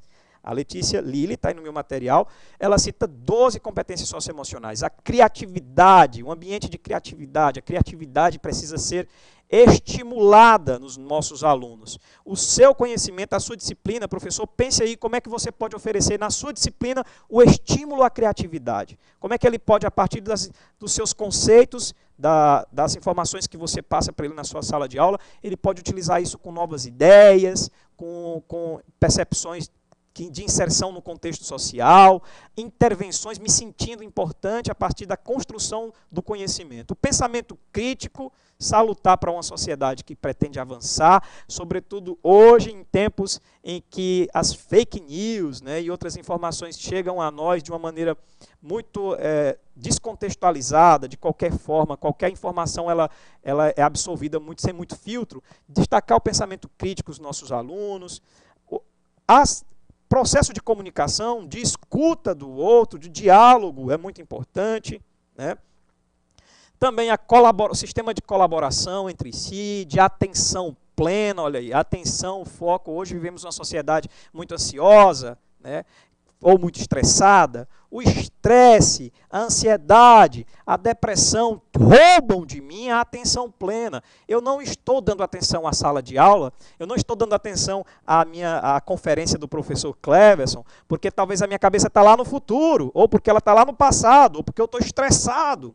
São sensações em relação ao tempo. Eu vou dizer a grosso modo, tá? Não necessariamente vou dar detalhes, mas nós temos uma percepção de que, no coach, de que quem tem futuro demais na vida, quem está olhando só para o futuro, está gerando muita ansiedade em si. Quem tem passado demais na vida, está olhando muito para o passado, vai gerando depressão. E quem tem muita coisa para fazer no presente, vai gerando estresse. E como é que eu encontro esse equilíbrio? Como é que eu encontro a atenção plena na minha vida? Eu vou para o meu futuro para me planejar, mas eu não posso morar lá. A minha vida não chegou lá no futuro ainda. Eu vou lá no futuro para sonhar com o meu plano de vida, que vão ser tratados aqui os nossos alunos com plano de vida, você, professor, com o seu plano de vida, a sua perspectiva de futuro, mas volte para o presente. Eu vou para o meu passado para me perdoar dos erros, para aprender com os erros que eu cometi, para comemorar e agradecer pelas coisas boas que aconteceram comigo, mas eu não moro no passado. Lá eu vou muito rápido. E quando eu estou no presente, eu tenho que fazer isso focado. Eu tenho que fazer isso organizado. Eu estou na sala de aula, para dar aula, eu vou dar aula. Não posso ficar pensando no meu próximo expediente, no meu problema. Eu tenho que treinar o meu cérebro. Isso é treino, exercício. Nosso cérebro é um músculo que precisa ser treinado. A neurociência, a neuroplasticidade nos prova isso. Aprenda, professor, e ensine aos seus alunos a ter atenção plena, percepção do presente, foco no que está fazendo, controle do tempo, menos estresse. E aí existem vários recursos, indico aqui para vocês, né, práticas de mindfulness, meditação, concentração, técnicas simples de respiração guiada, já ajuda vocês a ideia de atenção plena na vida e para ajudar os alunos também. Aguçar a curiosidade do aluno, né? Permitir que ele busque as informações, que ele encontre resultados, não espere só do professor passivamente o encontro das suas respostas. Coragem, o entusiasmo da ação, né? Tirar o aluno da zona de conforto para que ele possa entrar em ação. Resiliência, eu gosto de falar sobre esse conteúdo, porque também sou professor de física, licenciado em física, e no conceito, essa palavra resiliência, que hoje é considerada uma habilidade comportamental, ela tem como base o conceito da física. E na física, resiliência significa a capacidade da matéria de resistir aos altos impactos, né? Uma matéria que resiste a impacto e não cede quer dizer que ela é uma matéria resiliente. E como é que essa resiliência acontece com o ser humano? É quando emocionalmente ele é capaz de passar por situações de frustração, de dor, mas ele tanto não cede, como ele aprende e volta mais fortalecido. Ele cresce com o momento de resiliência. Ele passou por uma frustração, ele passou por problemas profissionais, por críticas talvez, mas ele não cedeu, ele não parou, ele não desistiu. Ele administrou a sua frustração, a sua tristeza, talvez, a sua decepção com ele ou com os outros, a ponto de crescer e dizer, dessa eu aprendi, desse momento de dor eu cresci, eu tirei uma lição. Isso é resiliência, e nós precisamos ser resilientes, porque a dor e a frustração chega para todo mundo. Muitos pais, vai aqui uma dica para os pais, ficam tirando a frustração dos seus filhos, evitando que eles vivam momentos de dor e de frustração. Não faça isso. Ensine os seus filhos a lidar com a frustração quando ela chegar, a lidar com a dor. Isso é ensinar resiliência. Ensine os seus alunos a lidar com a nota baixa. Não trazendo para ele a perspectiva negativa da nota, mas dizendo, se você tirou nota baixa, responda as seguintes perguntas. O que faltou para você tirar nota melhor? Ou você, professor, seus alunos tiraram nota baixa, pergunta para você, o que faltou na sua didática, na sua performance? A resposta pode ser o próximo passo para a sua melhoria, e isso é resiliência. Tá bom? Aprender com os erros, e é o que a gente mais faz numa escola, é valorizar, entender que o erro é um momento de crescimento e de aprendizado. A ética, as relações éticas, né, com toda a perspectiva de moral e ética e as suas relações. A ética é muito importante, sobretudo porque é como a gente pauta o relacionamento um com o outro, num contexto muito importante de ser discutido. E, por fim, também liderança. Ah, professor, liderança é só para quem vai ser empreendedor? Liderança é só para quem vai ser chefe? Não, liderança é para a vida. Todos nós somos líderes da nossa vida. E a nossa vida precisa ser gerenciada a ponto de ter uma gestão. Você está sendo líder de si mesmo? Você está sendo um bom gestor da sua vida? Que resultados você está tendo na sua vida? Dar essa consciência de liderança para nós, professores, nós cidadãos, e também para os nossos alunos. Você lidera a sua vida. Você tem sido um bom líder de si mesmo? Você tem trazido para a sua vida bons resultados na sua saúde, na sua espiritualidade, no seu profissionalismo, no seu financeiro? Está sendo um bom líder, um bom gestor das suas situações de vida? Isso é a ideia de liderança para todo mundo. Isso é importante. Metacognição. Esse é um termo que eu considero muito importante, porque nós estamos além da perspectiva da cognição do conhecimento, mas a gente está ali valorizando atitudes, habilidades, competências, no crescimento potencial e sem limite. Enquanto você tiver vida, você pode estar crescendo a sua potência quanto às habilidades e competências. Não há um limite para você expandir.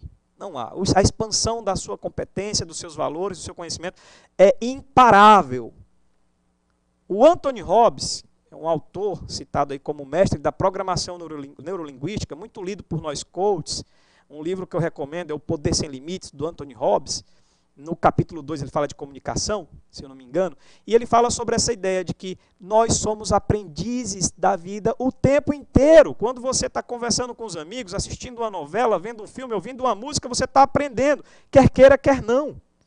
Agora, quando você canaliza o aprendizado a seu favor, quando você filtra o que está te construindo e te edificando, ou está te prejudicando, ou te comprometendo os seus resultados, isso é ter consciência da competência aprendiz que você tem na vida. Isso é metacognição, valorizar suas competências e aprender sempre, se potencializar. Todos os anos você pode ser uma pessoa melhor. Sempre você pode crescer cognitivamente, se você valorizar as ideias da metacognição. Somos aprendizes imparáveis. Quer queira, quer não, a gente está aprendendo. Melhor que a gente tenha consciência desse processo. E, por fim, a mentalidade de crescimento. E, por falar em mentalidade de crescimento, nós estudamos aqui efeitos do mindset, modelos mentais, né?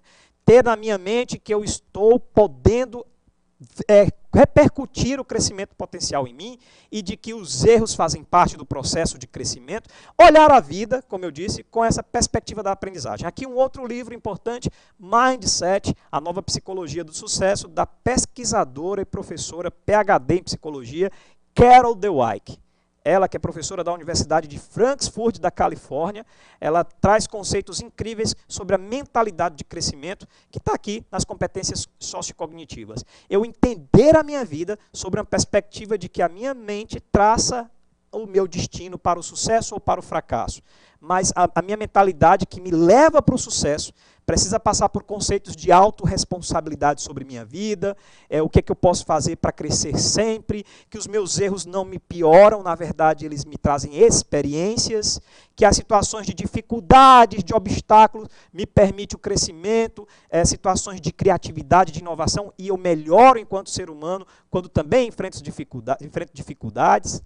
Hoje eu sou professor em cursos de pós-graduação, mas eu já fui professor inclusive de disciplinas de polivalência em zona rural, e aquele momento de ser professor em zona rural, eu sou muito agradecido, porque naquele momento, apesar da dificuldade para chegar lá, de recursos didáticos escassos, ali eu estava crescendo, os obstáculos que eu enfrentava não me pioravam enquanto profissional, não tiravam de mim nem um pouco da minha dignidade, me permitiam o crescimento.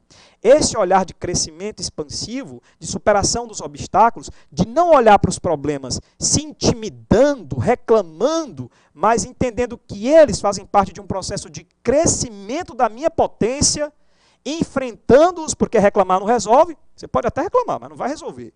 Mas entender os desafios, os obstáculos como algo que vai me melhorar como pessoa, como profissional, e que eu posso sim crescer, aí eu posso entender que isso é mentalidade de crescimento, e mentalidade de crescimento me leva ao sucesso. Então, essa ideia também das competências socioemocionais, tá? Fica aqui a minha dica do livro Mindset, a nova psicologia do sucesso. Tenho palestras com esse tema que são muito interessantes. Algumas pessoas que estão aí me assistindo podem até ter acompanhado em algum momento palestras sobre essa questão do mindset. Obrigado por permitirem. Vamos falar agora, por fim, de como tecer relacionamentos. Eu peço para que vocês olhem para o eu individual. Entenda, tá? Que o eu individual, que envolve cada pessoa na sua particularidade, e é muito importante, eles se somam no combo, no eu coletivo. O eu coletivo é que gera o clima escolar e os resultados. O que é mais interessante é que o somatório de cada eu individual é que vai gerar os resultados. A minha escola, né, está ali, e eu não posso, quando se refere a clima escolar, eu não posso, aí não tem como. Os que são muito, aquelas pessoas que são viciadas em reclamação, aquelas pessoas que são viciadas em julgar e criticar os outros, nesse momento ela não pode se isentar dos resultados da escola. Os resultados da escola, e o clima escolar, é um somatório de todos. Então não dá para apontar para os outros sem se colocar também no contexto. Tá? Você também está nesse contexto de colaboração para que exista bom clima escolar e bons resultados. O termômetro aí é a sua sensação, a sua satisfação, mas a medida são os resultados. Nós não somos as boas intenções que nós temos, nós não somos os sonhos e desejos que nós temos, nós somos os nossos resultados. As pessoas não vão ver as minhas boas intenções. E não adianta eu ficar falando só do que eu queria ter, do que eu gostaria de ter. Eu mostro para as pessoas como eu construí, o que eu adquiri. São os resultados que são valorizados. Então eu posso sim ter o tempo do planejamento, como estamos tendo agora, o tempo de sonhar, mas é lá no final do ano letivo que eu vou mostrar se esse clima escolar melhorou, se as minhas atitudes foram importantes, se o que eu fiz fez diferença na vida do aluno, na vida da escola e nos índices educacionais. Não sou as boas intenções. Eu sou os meus resultados. Isso é conceito de autoconhecimento, isso é conhecimento de potencializar a sua performance, professor. Reconheça-se como ator do seu processo. Não se isente dessa responsabilidade. Assuma o seu papel. Não se esconda. Assuma a sua vida. As suas dificuldades. Mostre a sua vulnerabilidade. Converse com alguém que possa te ajudar. Construa o eu coletivo, entendendo que você é parte. Não se isente disso. para ter os bons resultados na vida profissional e na vida como um todo. Eu trago agora, ainda, dentro desse conceito, algumas considerações do Celso Vasconcelos, um professor que eu acho que é referência para os estudos de vocês quando se trata de clima escolar ou de planejamento educacional. E aí a gente vai tratar do relacionamento humano que busca, dentro do trabalho com conhecimento, da organização da coletividade, essa emancipação humana. Tá? Eu não vou explorar todo o conceito do Celso Vasconcelos, porque eu quero explorar melhor os seus conceitos adiante.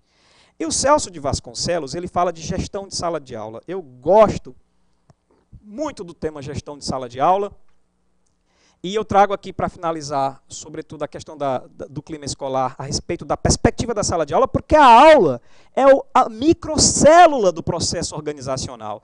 A educação é um corpo enorme, é uma estrutura enorme, mas todo esse corpo educacional, sobretudo institucionalizada, a educação institucionalizada, ela se perfaz por um conjunto de células, e a aula é essa pequena célula que constrói o todo organizacional. E essa aula, onde o professor está ali protagonizando, o adulto da relação, né, é quem está liderando o processo, ele deve olhar para a sala de aula sobre 3 perspectivas, apresentadas pelo Celso de Vasconcelos, mas eu vou destacar uma delas, que é o que tem a ver com o nosso tema. Mas são as 3 perspectivas, a tríade da sala de aula, assim eu chamo, o trabalho com o conhecimento. O professor tem que ser competente na área em que exerce o seu magistério, ele tem que saber do que está tratando, ter um bom conhecimento, afinal de contas ele lidera esse conhecimento na sua área de expertise, mas ele também tem que tratar da organização da coletividade, do pacto intra-sala de aula, quais são as minhas regras enquanto professor, que combinados nós vamos fazer enquanto professor e aluno, como é que eu aplico as minhas avaliações, como é que vocês serão avaliados, como é que vocês deverão se comportar para aprender a minha disciplina, que programas e que projetos eu quero a inclusão de vocês e como vocês também querem a minha participação enquanto professor. Isso é a organização da coletividade. Mas aqui vem o tema que eu trato aqui com vocês e que considero importante, do Celso de Vasconcelos, que é o relacionamento interpessoal. E aqui, obviamente, o clima. É o clima escolar que está afeto a essa atmosfera do relacionamento interpessoal. Não adianta eu ignorar as outras, uma esfera sobre o prejuízo de outra. E aqui vai uma reflexão que eu gosto de fazer com os professores. Honestamente, como é que você tem sido, olhando para o ano anterior, para a sua performance anterior, como é que você tem lidado com o trabalho do conhecimento em sala de aula? Você tem se esforçado em dar o seu melhor em termos de conteúdo? Você se sente preparado e está trazendo o melhor conhecimento para a sala? Outra pergunta, aqui falei do trabalho com conhecimento. E agora, como é que você está com a organização da coletividade? Você valoriza as normas institucionais? Você conhece como a escola trabalha, quais são as regras e os critérios, e mais, você combina as regras da sala de aula com seus alunos, usa as primeiras aulas para falar sobre isso, diz como gosta de ser tratado e como gostaria, pergunta para os alunos como é que eles querem ser tratados e faz um pacto ali.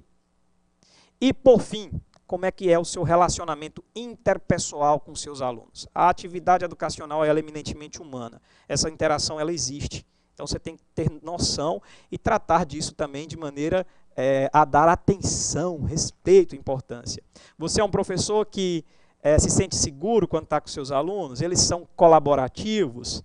Você sabe nomes dos seus alunos? Você costuma aprender os nomes? Chama pelos nomes? Ou apelida os alunos? Eu estou falando dessas reflexões, mas está no texto do Celso de Vasconcelos. Eu convido você a conferir depois a gestão da sala de aula do Celso de Vasconcelos. Tá? Mas ele questiona, ele acha importante que o professor lide com os alunos de maneira respeitosa. E por que não chamá-lo pelo nome, se você consegue, né? Lidar com alunos o suficiente para saber o nome dele, para lidar com o nome, para conversar olhando no olho, tratar das relações interpessoais individuais de maneira particularizada, como disse o professor aqui há pouco tempo atrás no chat. Isso é muito importante. E sobre essa dimensão do relacionamento interpessoal, ainda algumas contribuições do Celso de Vasconcelos eu trago aqui para vocês. O relacionamento interpessoal deve valorizar a aproximação, o cuidado com a profundidade com que você exerce esse relacionamento, com que você toca na sensibilidade do aluno e dos problemas dele de maneira muito particularizada. Treinar o olhar o olhar para o aluno de maneira profunda, respeitoso, olhar profundo, respeitoso, cuidadoso, um olhar de confiança, eu confio em você, eu te dou uma segunda chance. Estabelecer essa relação de confiança é importante para qualquer relacionamento. Você aí que se relaciona com seu par romântico ou com a sua família, você, obviamente, deve experienciar uma relação de confiança. Se não há confiança, não há segurança nessa relação. Com os alunos também, eu preciso confiar nos meus alunos.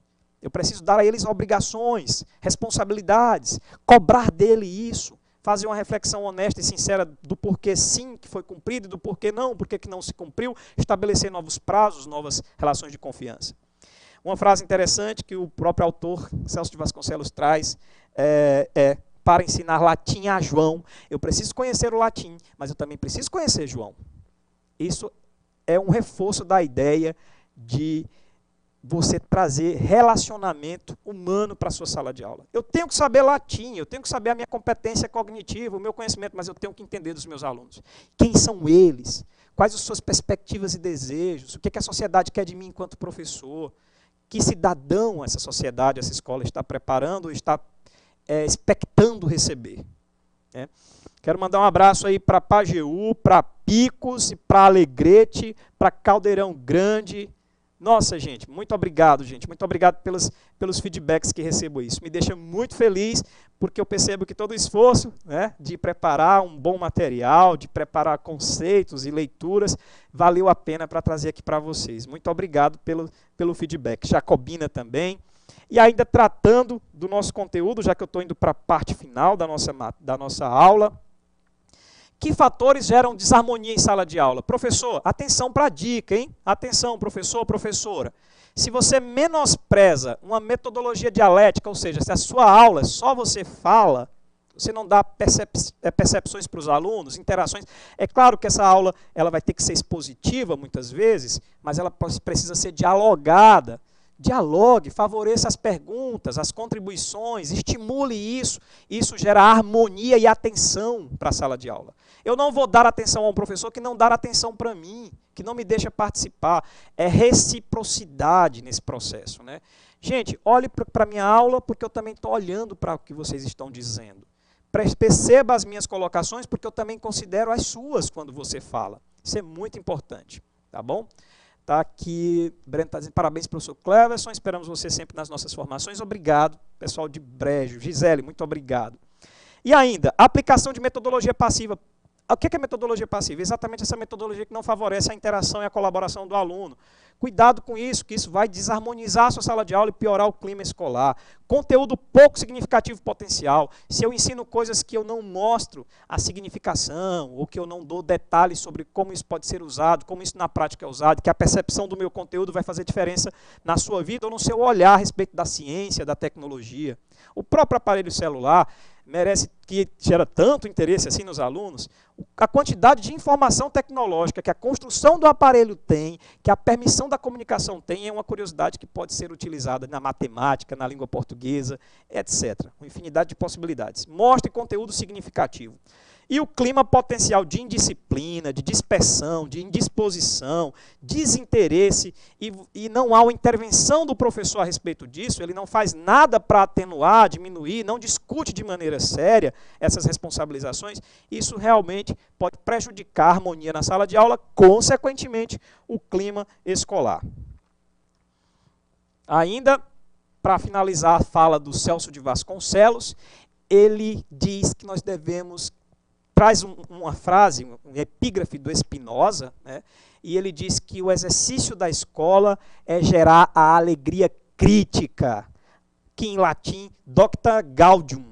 Eu estava treinando esse termo aqui com a professora Elisângela Duarte, ela estava me dando aulas de latim para eu poder dizer esse termo aqui para vocês. Elisângela, docta gaudium, acho que eu falei certo, né, professora Elisângela? A alegria crítica significa aquela sensação que nós temos enquanto aprendizes do crescimento da minha potência. É quando eu entendo que o que eu aprendi somou na minha vida. O que eu aprendi me tornou uma pessoa melhor. O conhecimento que eu obtive agora vai me dar uma outra perspectiva positiva da vida. Isso é alegria crítica, né? Na frase de Spinoza, a alegria vem do crescimento da potência. Eu amo essa expressão.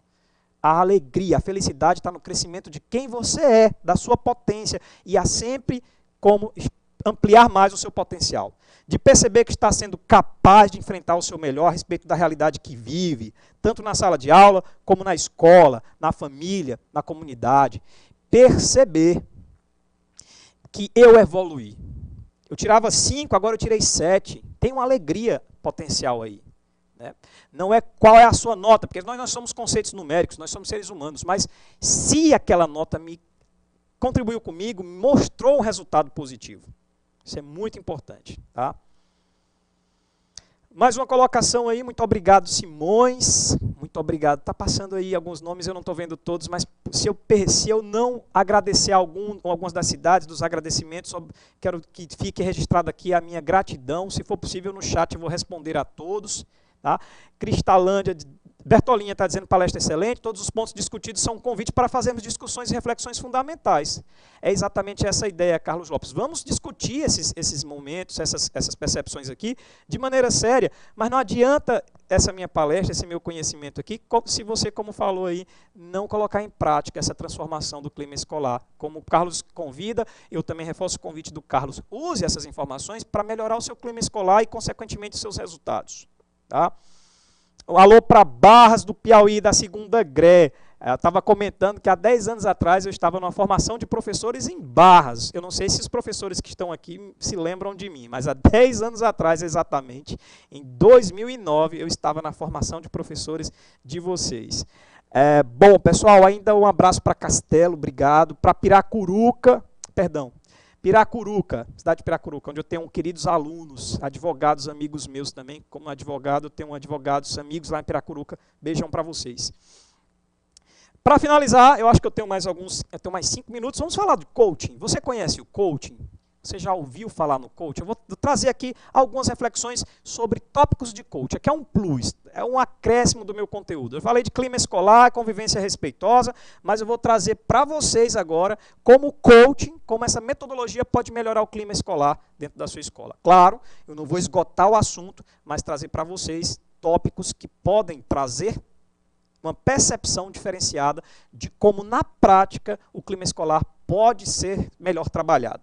O coaching na educação, coaching é um processo, eu não costumo dizer, o coaching é uma metodologia. Nós, professores, estamos acostumados a lidar com tendências pedagógicas, com técnicas de ensino, com didática. O coaching é mais uma técnica tão assertiva, porque ela faz um misto de psicologia positiva, neurociência aplicada, plano estratégico, por que não dizer, né, pedagogia aplicada, para que o ser humano possa se desenvolver como pessoa ou uma empresa, porque o coaching também é aplicado à empresa, também é aplicado aos atletas e também é aplicado ao ser humano.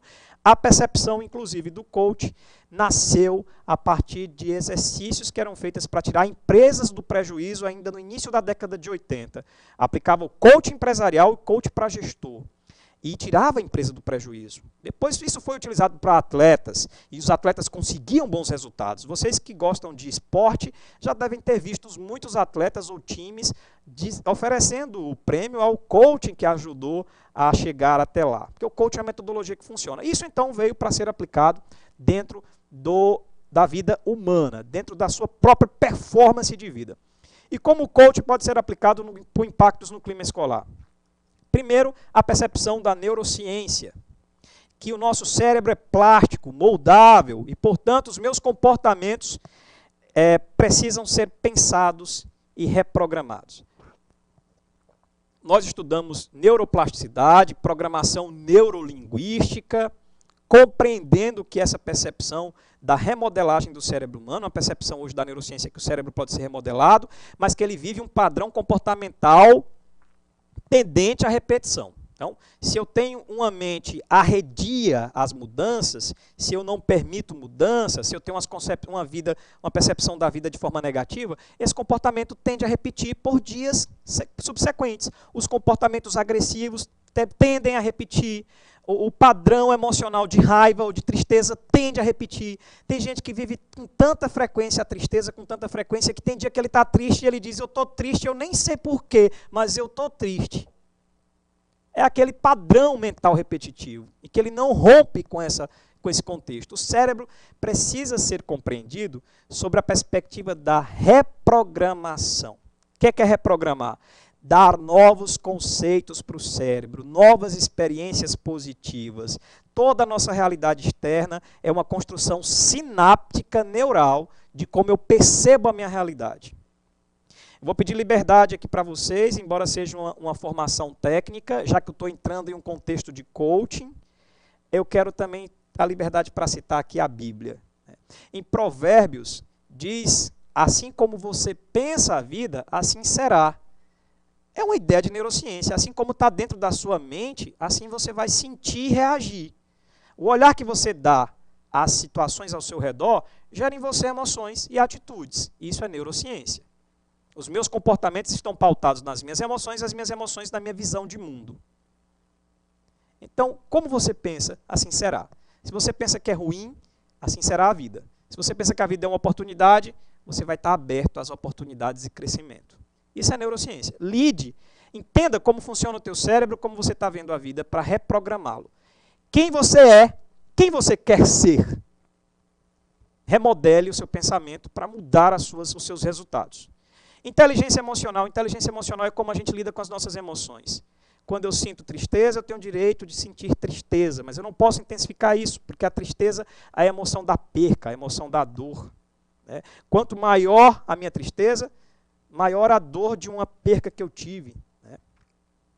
Mas quando eu lido com a tristeza, entendendo que a tristeza me traz a percepção de algo que eu perdi, eu posso ressignificar a tristeza pensando como eu posso reaver o que eu perdi, como é que eu posso superar o meu problema. Eu estou voltado para o aluno ou para o professor. Eu não tive bons resultados na minha nota ou no meu projeto. Eu fiquei triste por isso, porque não era o que eu esperava. É natural se sentir triste, está tudo bem. Mas não pega essa tristeza e decida sobre ela. Isso é inteligência emocional. A tristeza não pode te impedir de crescer. Ela deve te trazer reflexões sobre como você pode aprender com o que perdeu, ressignificando, reconquistando, ou entendendo, aceitando a perca e projetando para novos projetos, novos futuros. A ideia é lidar com as emoções. A raiva, quem tem raiva tem direito de estar com raiva, mas não tem direito de ser cruel, não tem direito de ser violento. Ensinar nós professores aprendemos a lidar com a nossa raiva e ensinar os nossos alunos a lidar com a raiva é muito importante. Mostrar para ele que às vezes ele está com raiva do colega, está com raiva da situação, mas isso não dá direito a ele ser violento. Isso não dá direito a ele ser cruel, não dá direito a ele sair esmurrando o colega. Raiva é a emoção do limite. Se eu estou com raiva de uma situação, eu preciso colocar esse limite em mim ou no outro. E isso se dá através de uma mudança de comportamento, se a raiva for a respeito de uma atitude minha, e se for a respeito de um comportamento do outro, uma conversa sincera, dialógica.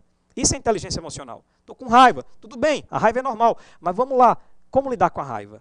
Isso é inteligência emocional. Inteligência emocional não é controlar a emoção, é perceber a emoção e decidir a partir dela. Porque quem tem uma emoção e está simplesmente conectada com eu sinto e eu ajo, não está pensando a emoção, não está sendo inteligente emocionalmente. Mas quando eu penso a emoção, eu pergunto por que eu estou me sentindo assim e como é que eu posso me livrar ou favorecer as minhas decisões, aí eu estou sendo inteligente emocionalmente. E a inteligência emocional é uma importância, é um importante tópico, um importante conteúdo dentro do coach educacional. Estude sobre isso. Por fim, mais 2 tópicos importantes, psicologia positiva. A nossa mentalidade, a nossa psique alimentada positivamente, com fatores que me motivam, a visão positiva da vida me deixa muito mais assertivo, muito mais equilibrado, muito mais produtivo. Tá? E isso me faz crescer mais. Se eu passo para os meus alunos, para os meus professores, somente as sensações negativas do contexto, eu crio uma perspectiva negativa e menos motivação ou menos produtividade. Mas se eu mostro a visão positiva das coisas. Tem uma frase que eu gosto muito, eu costumo de citar nas minhas palestras, né? Não sei quem é o autor. Se lembrar do autor, contribui no chat. Que diz o seguinte: a diferença entre o otimista e o pessimista é que até que tudo dê errado, o otimista sofreu menos. Então, ter uma vida com uma perspectiva otimista, positiva, é uma tônica que eu tenho comigo, mas ela não só é uma decisão pessoal, como também cientificamente está comprovado de que as pessoas que olham para a vida de uma maneira positiva, que estão com expectativas boas em relação ao futuro, alimentam sim decisões importantes, assertivas e maior fluidez e sucesso na vida. Vivemos sim épocas difíceis, vivemos sim dilemas desafiadores, paradigmas sociais desestimulantes, mas isso não pode por si só tirar a nossa motivação. Eu estou encerrando aqui com o último tópico, contágio social, que é exatamente permitir, nós somos a média dos nossos relacionamentos, então favoreça positivamente os seus relacionamentos com os seus alunos, com os seus pares. Essas relações elas precisam ser discutidas. Eu não estou me sentindo bem na escola, eu não estou me sentindo bem com os meus alunos, com os professores. Fale sobre isso, abra o seu coração para que vocês possam um com os outros se contagiarem positivamente. Pessoal, eu quero indicar 2 filmes para vocês discutirem, fica aqui como bônus, discutir clima escolar.